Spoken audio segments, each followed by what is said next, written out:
بسم الله الرحمن الرحيم. الحمد لله رب العالمين، ثم الصلاة والسلام على سيدنا محمد وعلى آله وصحبه أجمعين.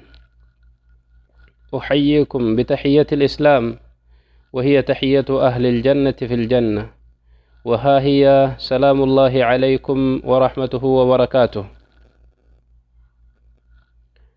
يرو كيسان يرو غاري ربي سيني فقود هردفتوت چانالك إياه warri kallattiidhaan hordofaa jirtan sheer laayik gochuudhaan namoota hin dhaqqabne biraan gahuu hin dagatina. kanarratti gaa jiini lama kam xurmaa qabu dabree jira. minhaa rajab dabree jira, amma shacbaana gara dhumaatti jirraa jechuudha. اللهم بارك لنا في رجب وشعبان وبلغنا رمضان جراني الدعاء كرته يا ربي رجب في شعبان كيس بركان وقدي رمضان نغيه جدويتو، لأنه شهر تفتح فيه أبواب الجنة وتغلق فيه أبواب النيران. رمضان جاء إسا كيسا ولان جنة بنمو، جاء إسا كيسا hulaan cadaabaa cufamuu jechu. eegaan obboleewwan keenya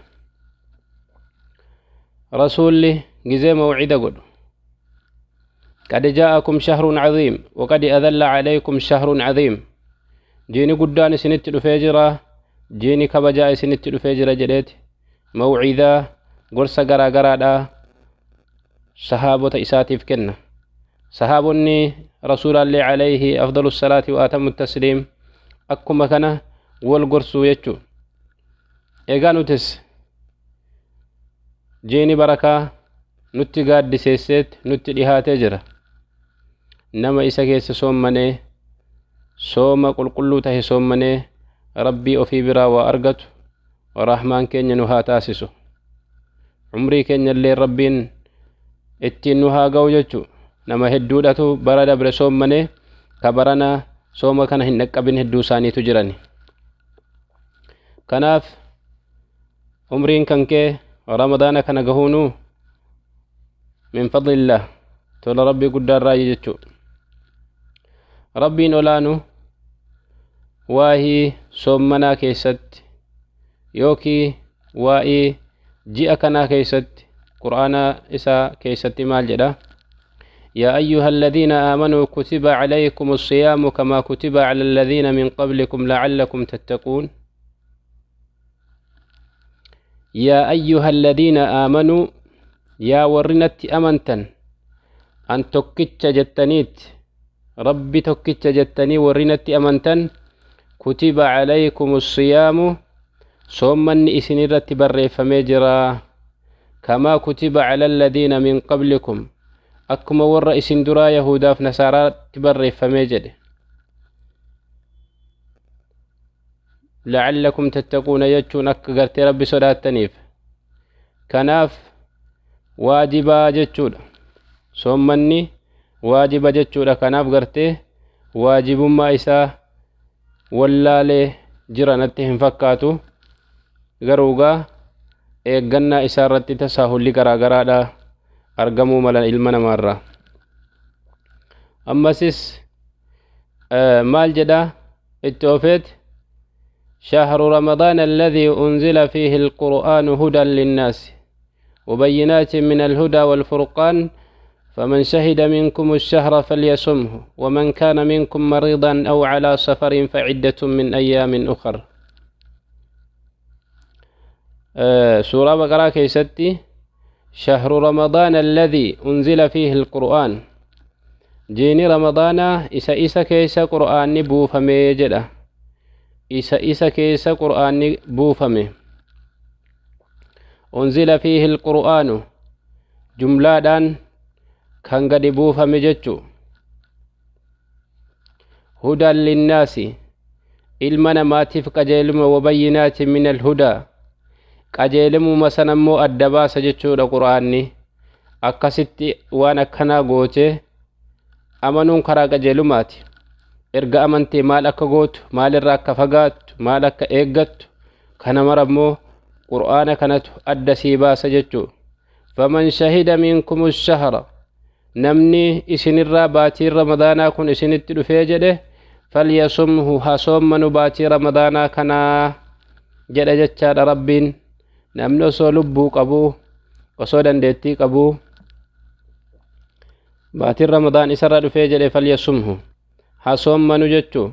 waman kaana mariidan, namni immoo dhibamaa ta'ee aw calaa safarin takkii himala bahee jedhe faciddatun min ayyaamin ukar, haa lakkaawwatu guyyaa biraarraa lakkoofsa qabaa jechuu. imala fagoo deemtee imala keessan keessatti yoo soomtee ka miidhamtu taate nyaatteeti ayyaama biroo immoo bacda ramadaanaadha lakkaawwatteeti soommana sana soommantee baaftaa jechuu. takki immoo dhibamaa taate, dhibdeen kan kee kun dhibdee lubbuu keetiif sodaachisaa tahee yoo waa hin nyaanne, yoo waa hin fudhanne, kan gartee dandeessee jiruu kee fufachuu hin dandeenye yoo tahe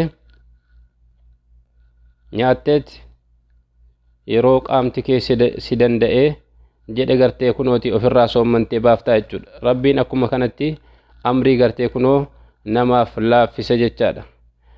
amriin jabaan diin keessa hin jiru yoo ati eeggattee jette.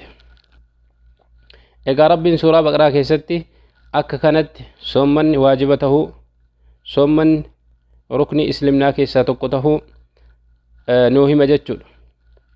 egaa insha Allah nutis nama qalbii fi qaama hundaan, jawaariha hundaan nama soommannullee rabbiin keenya nu haa godhu. hadiisa keessatti immoo maal jedha? وعن أبي هريرة رضي الله عنه قال قال رسول الله صلى الله عليه وسلم قال الله عز وجل كل عمل ابن آدم له إلا الصيام فإنه لي وأنا أجزي به. قوتون دلقا إلما آدم، دلقان إلما آدم قوتون إساتو يو أنيوفي أن إسافي جد إلا الصيام صومنا ملي فإنه لي وأنا أجزي به. inni soommanni anaafi anatu gartee jazaa isaaf galchaa jechuudha.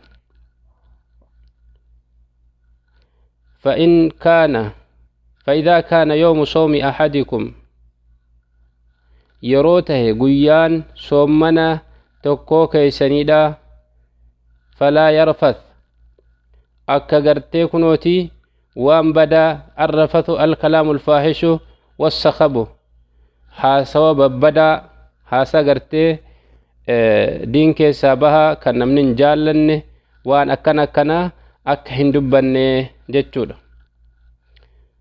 rafata jechuun kana ramadaana keessa erga soommanatti seentee haasaa badabadaa haasa'uun soommana kan keessi jalaa balleessaa jechuudha. walaa yaskhab, akka goohee hin oomne, akka gartee rabshaan uumne, akka gartee qehee kana hin goolle jechuudha. akka gartee kunooti ganda hin rabbashne. فإن سابه أحد أو قاتله yoo namni wahii isa arrabselleen takki isaan lole falyaqul inni saa'im, lakki annan soommanaa jira, soommanan afaanii qabaa, soommana kiyyan irratti hin balleessinii haa jedhu jechaadha. maaliif mushaajaraa takkii, waldhabbii takkii, walloluu garagaraa keessa gaafa seente soommanni kan keelleen si jalaa bada jechuu. dhaqxee namicha sana zallomuudha malta jechuu. kanaaf gartee irraa fagaachuun haga danda'ameen qadrii istixaa'aatiin irraa fagaachuun barbaachisaadha. والذي نفس محمد بيده gooftaa lubbuun muhammad harka isaa jirtuun kakadhee jedha nabi muhammad لخلوف فم الصائم أطيب عند الله من ريح المسك. فولي قرتي شرفك أفان نما صومنوتو أرقوفت ربي برتي فولي قرتي مسكين راجل جتشان. أفان نما صومنو هنياتو هنوغ وان تهف yeroo saatiin itti darbi afaan namaa homa jala jechuudha. laazima yoo waan waa itti seene qofittidha kan inni afaan namaa bakkatti hafu fooliin achi keessaa bahu sun rabbi biratti miskii caalaa gartee kunooti urgooftii jechuu. kanaaf egaa soommana gartee qulqulluu taate soommana gartee gaarii taate rabbi nu haa soomsisu jechuudha. lissaa'imi farxataan yafraxuhumaa nama gartee soommanuuf gammachuu lama qaba gammachuu lama ajaa'ibaatti qabaa jedhan isaan lamaan kam gammadu إذا فطر فرح وإذا لقي ربه فرح بصومه متفق عليه. يرو فطره لبون ساكن guyyaa hidhaa oolte guyyaa cinqaa keessa oolte guyyaa dheebuu keessa oolte nyaata sanaan erga wal gahee lubbuunsaa gammachuu wahiidha qaba jechuu hidhaarraa hiikame waan ta'eef. وإذا لقي ربه يوم ربي إساتي والجهجد يوم ربي إساتين والجهجد نجمده مال الرا وانت نجمد مال الراي سواب قرتي صوم مناسا كان أرجتين جمد جتشود ربنا ما صومنا قاري صومني ربي برات ملك ونهاتايس. وفي رواية لمسلم رواية مسلمين تأكيستي كل عمل ابن آدم شفت دلقاء الماء آدم بضعف الحسنات بعشر أمثالها تلتون تكو يو دلقمت تلتو أكايسي كدنين ربين ديبي سابجتون إلى 700 ضعف haga dachaa 700 haga kana gartee kunooti rabbiin dachaa godhee waan tokko yooti dalagde dachaa godhee siif deebisa mindaa isaadha. قال الله تعالى إلا الصيام فإنه لي وأنا أجزي به. صومنا ملجد ربين صومنا مو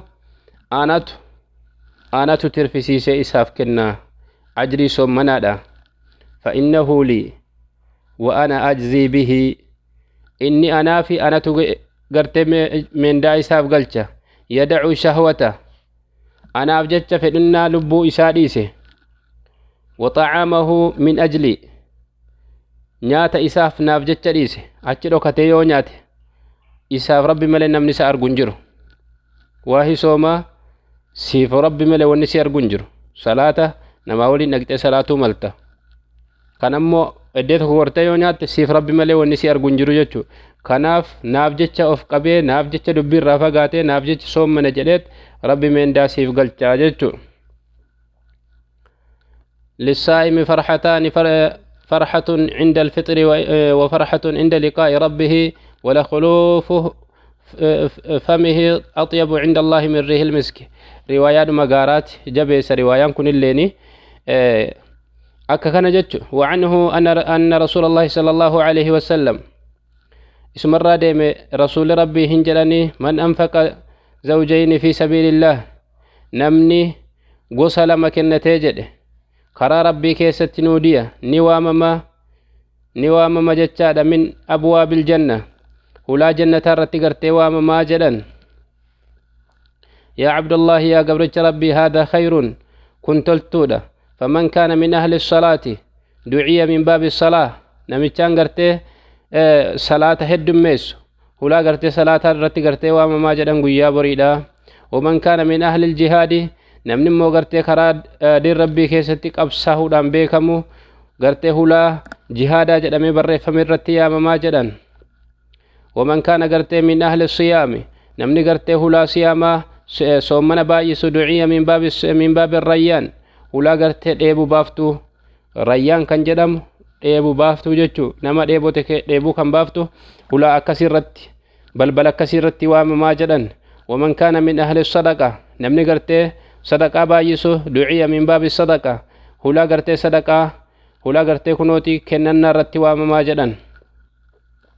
قال أبو بكر رضي الله عنه بأبي أنت وأمي يا رسول الله هاتي أبانكي يا فداكي هتاتو يا إرقى ربي جلين أبا بكر الصديق رضي الله عنه وأرضاه ما على من دعي من تلك الأبواب من ضرورة مينمني هلا كان قوتو إسيرتي وام مجرارك وهيرا نمني قرتي واممو دندو جرا جنان فهل يدعى أحد من تلك الأبواب كلها هلا كان شوف يصير رتي نمني واممو دندو جرا يا إرقى ربي جنان.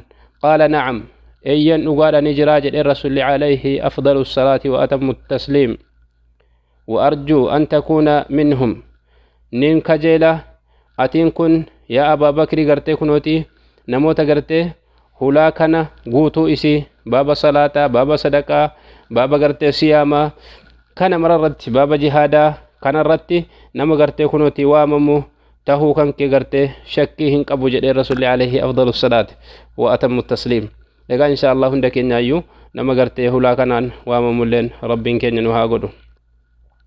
وعن سهل بن سعد رضي الله عنه أن النبي صلى الله عليه وسلم قال إن في الجنة بابا يقال له الريان جنة كيس هلا وهجرا جدن هلان غرتي ريان جدم هلان غرتي إبو بافتو جدم يدخل منهم الصائم صائمون أولا سنة غرتي نسينا ور صومنا نربي بجتة يوم القيامة قيا قيامة لا يدخل منه أحد غيرهم نمني غرتي تكون اللي سينون دندو هلا سنة إسام مالي جدن يقال أين الصائمون فيقولون يقال نجد ما أين الصائمون مر ورقرتي صومنا فيقومون ندابتني لا يدخل منهم أحد غيرهم هلا سنغرتي كنوتي إسام مالي نمتكو سينو إن دندو فإذا دخلوا يقو إسان سينا نجدا أغلق فلم يدخل منه أحد متفق عليه هلا سنغزي إسان سينا نجدا هنشوها مجدشو ورسوم من مالي كراها قاتين namni biraa seenuu hin danda'u jechuudha.